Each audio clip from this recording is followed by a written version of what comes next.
第88章会所。老黄吃饭的时候跟我讲，这里面有很多能人，带你来没有别的意思，就是想让人接触一下目前粤港这一边比较高端的圈子。他压低声音道，反正我跟他们也没有正式的介绍你，只说你是我的小老弟，但是进这个圈子有个门槛，最低都要身价1000万以上的，所以你进来是个特权。这些年老哥混了这么多年广州，就有这么一点特权。我有点懵逼，我第一次知道老黄的大本营原来是广州，我很想问他，他把老谢调到广州是真的要提拔老谢，还是有其他的意思？但是我终究没有问。有一次我跟郑小军聊天，郑小军跟我讲老黄在南海有个鞋厂，规模差不多有1万人。现在琢磨一下，南海也是广州下面的。一顿饭吃完了，我也没有跟其他人打招呼，倒是有2个人主动找我敬酒，我当然客客气气的，大家都自视身份，没有问双方背景的东西，只是彼此交换了名片。在交换名片上面我又投机取巧了，因为我的名片是特殊印制的，主要是考虑到我做业务需要不断的变化身份，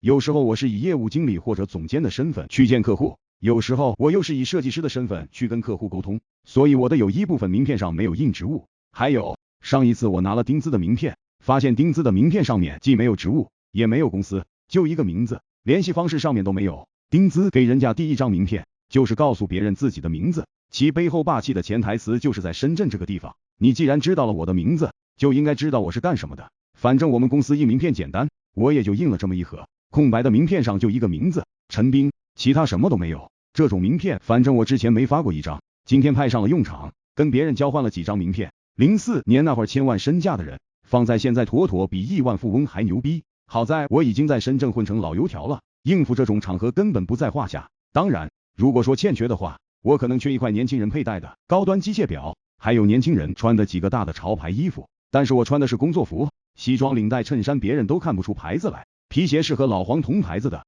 我和老谢认识之后，皮鞋就基本穿百胜这个牌子，反正是他送的。陈老弟，你的表现比我想象的要好，待会儿打高尔夫你会不会？我说那玩意儿我只在电视上看过，完全一窍不通。老黄就笑，我也不懂，但是一般人也不敢说我不懂，我每一次来有个美女教练陪我，待会儿你就跟着我。我说算了，我就在旁边喝咖啡看书，反正今天就是见世面的，站在旁边看更好。我是真不想跟着老黄屁股后面折腾，看得出来老黄在这个圈子里面还是有点名气，反正钱多嘛，所以想接近他的人不少，所以我觉得自己不用凑那个热闹，在一旁冷眼旁观多好。老黄点头道，也行，随你，但是晚上我们要玩一下，你不能推辞。我大笑道，我说你都不推辞，我还推辞。我明白老黄说的玩一下是什么意思，男人提到晚上玩的项目，可能大抵都有个统一的标准，今天老谢没有跟着来，那说明这个标准比深圳高不知多少。老黄他们打球，我在旁边喝咖啡，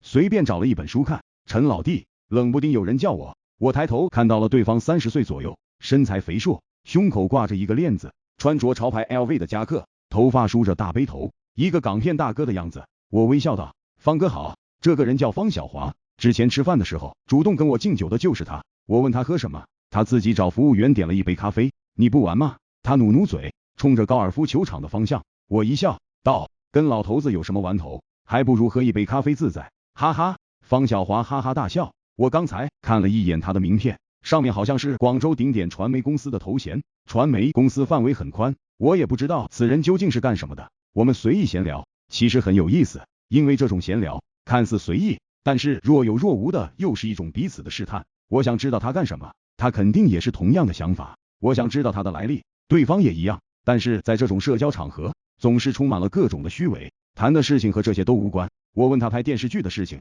他饶有兴致的回答的头头是道。他跟我讲，现在电视剧的市场基本上每一集的成本控制在40万，只能是这个数字，再多可能就要亏钱。我说那些明星工资挺高啊，40万不够吧？他说一线明星目前最贵的一集差不多8万块钱，加上其他的费用，明星预算有的过50万，那成本一集就到了80万，但是那是热剧，另算。我就知道他大抵应该就是所谓的圈里的人 ZXR。 如果他真的身价1000万，没有水分的话，在目前广州这个圈子应该还是有点身份，毕竟04年代和现在比不了，那个时候国内电影几乎全扑街，电视剧也很难，港片的市场还是很大，老百姓耳熟能详的还是港台的那些艺人。然后他问我，陈老弟，你这么年轻有为，不是干鞋业的吧？我一笑道，老黄把皮鞋的生意都做绝了，其他人还有活路吗？我在深圳干咨询和互联网，和老黄完全不是一类人。我故意把话说得很飘，口口声声和老黄划清界限，可实际上这个界限怎么可能划清呢？我明显是老黄带过来的人，倘若是一般的关系，他会带我来这样的会所吗？我感觉方小华对我的态度愈发热情，很显然他可能认为我大有来历，关键是我很年轻，极有可能家庭背景不凡，毕竟他比较了解老黄，知道老黄这个人不简单，他不可能随便带个人来这样的场合露脸呢。